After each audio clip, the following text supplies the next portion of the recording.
Alex Honnold is the foremost free soloist in the world. He has free soloed routes that no one else can. To free solo means to climb without ropes or safety equipment. One false move, one slip, and it's over.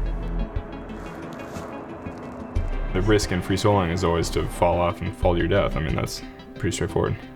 My directing partner and husband, Jimmy Chin, is a professional climber, and we were interested in making a feature-length documentary about his friend Alex. When Chai and I first talked about making a film about him, we were talking about a character study, a general portrait of Alex, why he was extraordinary. But we realized Alex was dreaming of doing something much bigger, much more dangerous. The only thing that would justify making a movie with me is doing something that I'm truly proud of. To me, the big dream has always been free soloing El Cap. That is the culmination of anything I can imagine. El Cap is monumental, 3,000 feet of sheer granite. Free soloing it would be one of the greatest accomplishments in the history of climbing. But is it ethical to film someone as he risks his life? When I found out Alex was thinking about free soloing El Cap, Chai and I needed to step back and take some time to really think if this was something we wanted to take on.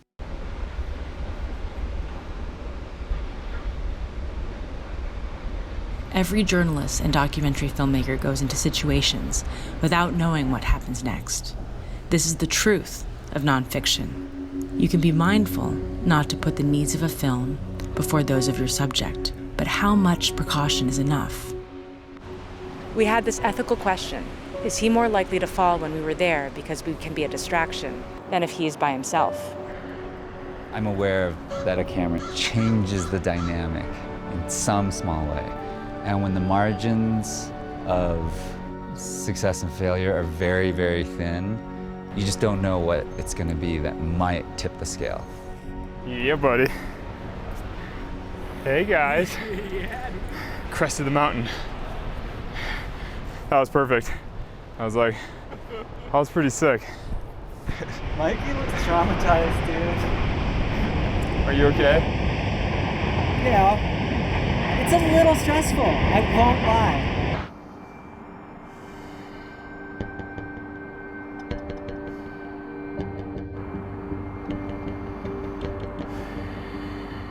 Alex was going to do the climb with or without us, but we decided that to be able to live with ourselves filming it, we needed to set certain guidelines. First, Alex's safety was always going to be the priority. And second, we needed to protect the integrity of his experience.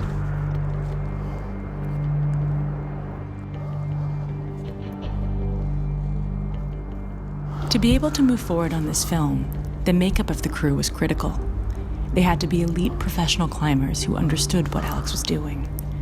Their interactions with Alex had to be carefully managed, and they had to remain completely neutral about Alex's decision to make or not make the attempt to free solo El Cap. Even though we thought through every scenario carefully, it was still difficult to film Alex. Do you ever get nervous before rapping? Do I ever get nervous? Yeah. Yeah. I get nervous every time I step to the edge. You want to be nervous. If you stop being nervous at all, you'll blow.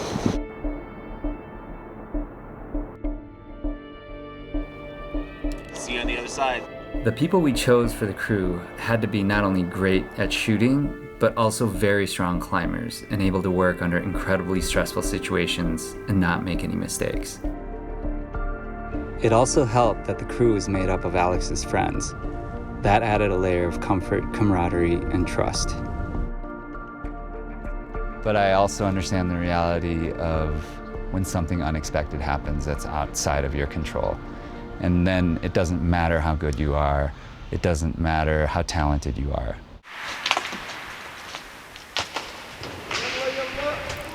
I put my foot on this, what looked like part of the wall, and a piece about the size of a small backpack launch. And Jim is below me, Dave is below me. That flew right here.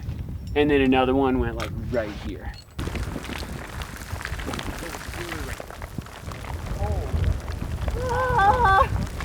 Part of being a professional climber is identifying and acknowledging the risks, assessing them, minimizing them, and then moving on.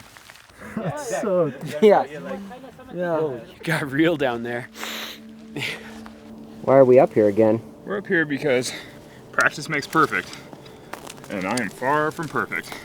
Essentially, over the course of 2 years, in the process of Alex training to free solo El Cap, our process was to film him on the route and refine our choreography for the big day.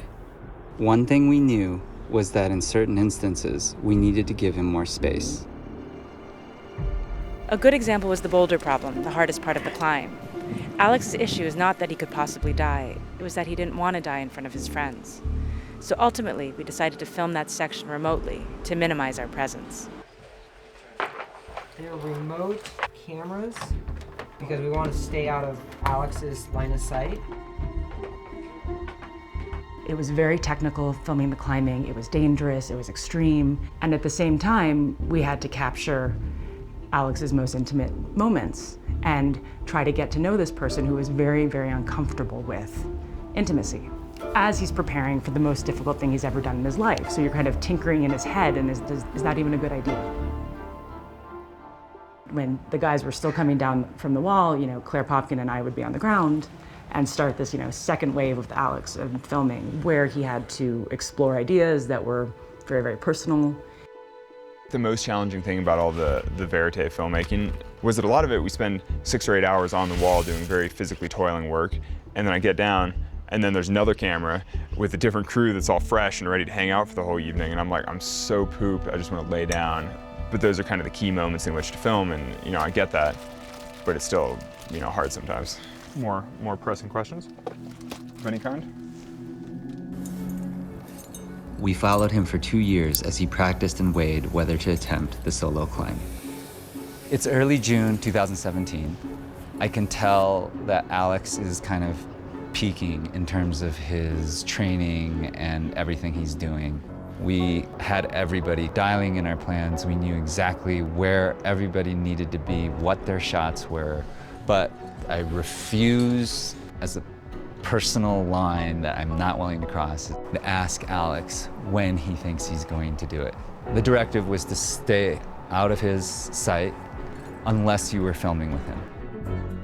Our goal was to reduce any sort of external pressure and really focus on giving him the purest experience that he could have. Nice work. Oh yeah. Jesus. You crushed it. Oh.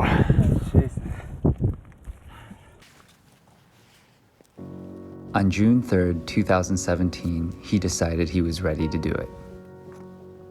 Well, he's definitely not going back down. He's coming up for sure. He's only going one way. I'm running through all the different scenarios. If he fell, like what it would sound like, what I would say to people after it, I don't know, like what the footage would be like, and I'm just like, in my mind, I almost couldn't control it.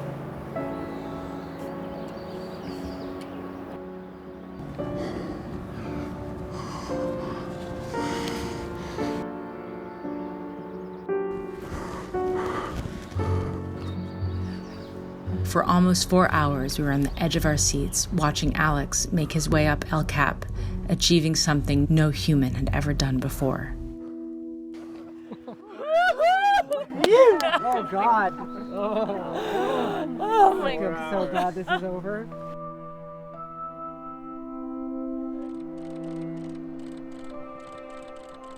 Jimmy, how do you feel? Like a gigantic weight up on my shoulders, dude. A lot of stress for everybody.